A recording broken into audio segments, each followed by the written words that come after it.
उसका औरत रोते हुए जा रही थी, थाना से गुजरी थी। हम लोग पूछे, सामने वाला दुकानदार से बोला कि गोरेलाल जी के गोली मार दिया है। तुरंत हम लोग गाड़ी निकाले, उधर से देखे कि टेम्पो में लेके आ रहा है और उसके बाद तुरंत अपना गाड़ी में लेके भागते हुए चला लगी है और बदन में सीना में भी लगी है, जिला के नीचे 2 जगह गोली का प्रतीत हुआ। हाँ 2 जगह। इसको गंभीर हालत में पटना रेफर किया गया। हाँ पटना गंभीर हालत गंभीर है। सुबह सुबह पटना से एक बड़ी खबर सामने आ रही है, जहां पर अज्ञात अपराधियों ने एक युवक को गोली मार दी है। पूरा मामला हम जरा आपको विस्तार से बताते हैं, लेकिन उससे पहले नमस्कार, न्यूज़ फॉर नेशन देख रहे हैं आप और मैं हूं सानिया आपके साथ। बता दें कि बाढ़ अनुमंडल से ये पूरा मामला सामने आ रहा है, जहां पर एक युवक को अज्ञात अपराधियों ने गोली मार दी है और काफी गंभीर हालत है अभी उस युवक की। उसे पटना रेफर किया गया है और क्यों गोली मारी है और क्या वजह है, इसके बारे में हम जरा आपको विस्तार से बताते हैं। बाढ़ अनुमंडल से एक बड़ी और सनसनीखेज वारदात सामने आई है, जहां सकसोहरा थाना क्षेत्र के अंतर्गत सोयमा रोड पर अज्ञात अपराधियों ने एक युवक को गोली मार दी है। इस घटना से पूरे इलाके में दहशत का माहौल बन गया है। गोली लगने से व्यक्ति गंभीर रूप से घायल हो गया है, जिसे आनन फानन में अस्पताल पहुंचाया गया, जहां से उसे बेहतर इलाज के लिए पटना रेफर कर दिया गया है। घायल व्यक्ति की पहचान गोरेलाल यादव के रूप में की गई है। बताया जा रहा है कि गोरेलाल यादव सुबह के समय अपने खेत की ओर जा रहे थे।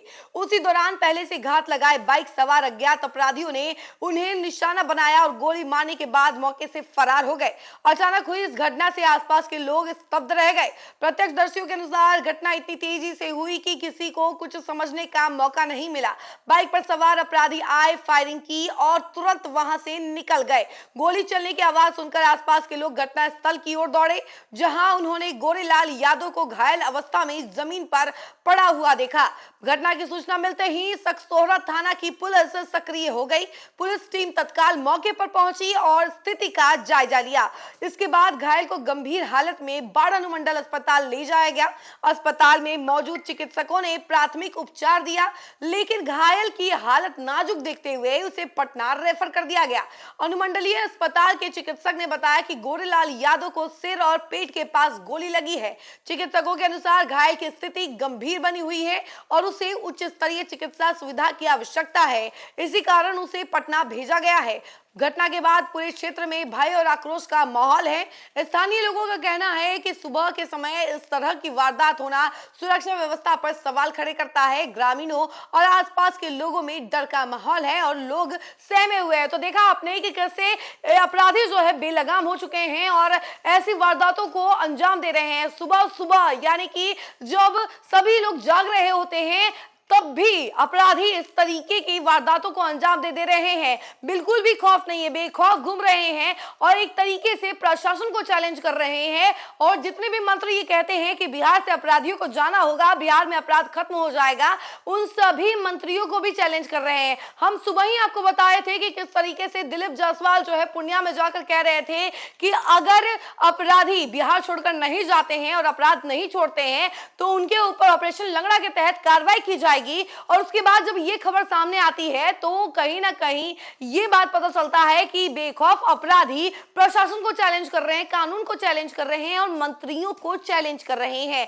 और इन सभी वारदातों को अंजाम दे रहे हैं। आपको बता दें कि ऐसे वारदातें जो है अब नई नहीं रह गई हैं, आए दिन सामने आती हैं। अगर हम अखबार खोलते हैं तो अखबार में भी कई सारी ऐसी वारदातें सामने आ जाती हैं, गोलीबारी की वारदातें सामने आ जाती हैं। तो समझ में ये नहीं आता है कि अगर इतनी सारी वारदातें रोज हो रही हैं तो अपराध खत्म कैसे हो रहा है। अपराध की गिनती कम होने की बजाय लगातार बढ़ती जा रही है और जितने भी मंत्री कह रहे हैं कि बिहार से अपराध खत्म हो रहा है, उसका तस्वीर ही कुछ उल्टा नजर आ रहा है। अब देखिए बाढ़ अनुमंडल से ऐसा मामला सामने आ गया है, जिसके बाद से अब अफरा तफरी मच गई है, माहौल कुछ काफी ज्यादा गर्मा गया है। लोग जो हैं काफी ज्यादा डरे हुए हैं, सहमे हुए हैं, कह रहे हैं कि सुबह सुबह जो है वो युवक जा रहा था खेत में, उसी दौरान अपराधी जो है पहले से घात लगाए बैठे थे, पूरी प्लानिंग थी उन लोगों की और जैसे ही उनको मौका मिला उन्होंने गोली चला दी। और ऐसे में लोगों की सेफ्टी पर भी सवाल खड़ा होता है कि अगर लोग कहीं जा रहे हैं, किसी काम के लिए जा रहे हैं और उसी दौरान कोई अज्ञात अपराधी आकर उन पे गोली चला दे तो क्या होगा।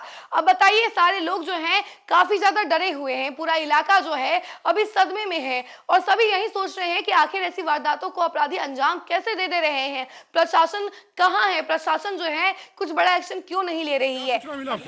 सूचना मिला, उसका औरत रोते हुए जा रही थी, थाना से गुजरी थी। हम लोग पूछे, एक सामने वाला एक दुकानदार से बोला कि गोरेलाल जी के गोली मार दिया है। तुरंत हम लोग गाड़ी निकाले, उधर से देखे कि टेम्पो में लेके आ रहा है और उसके बाद तुरंत अपना गाड़ी में लेके भागते हुए चला है हॉस्पिटल। किस रोड में घटना बताया ये? गोपाई चेक के अगल बगल। सोईमा के रोड में? जी, कई माह। क्या नाम हुआ आपका? पीटीसी वीरेंद्र पासवान। सर ये पेशेंट है, क्या हुआ था सर? उसको गोली लगी हुई है, सर में लगी है और बदन में, सर सीना में भी लगी है, एक्सिला के नीचे। दो जगह गोली का प्रतीत हुआ हाँ, है। 2 जगह। उसको गंभीर हालत में पटना रेफर किया गया। हाँ, पटना गंभीर हालत गंभीर है। उसे यहाँ से पटना फर्स्ट एड करके यहाँ से पटना रेफर कर दिया गया। सर का शुभ नाम? मेरा नाम डॉक्टर रियाज है। और ये सारी बातें लगातार सामने आ रही है और एक चैलेंज, एक क्वेश्चन मार्क लगा हुआ है। अब देखिए इसको लेकर क्या कार्रवाई होती है, लेकिन इस वक्त के लिए फिलहाल इतना ही। ऐसे ही तमाम अपडेट के लिए जुड़े रहे हमसे और देखते रहे न्यूज़ फॉर नेशन। धन्यवाद।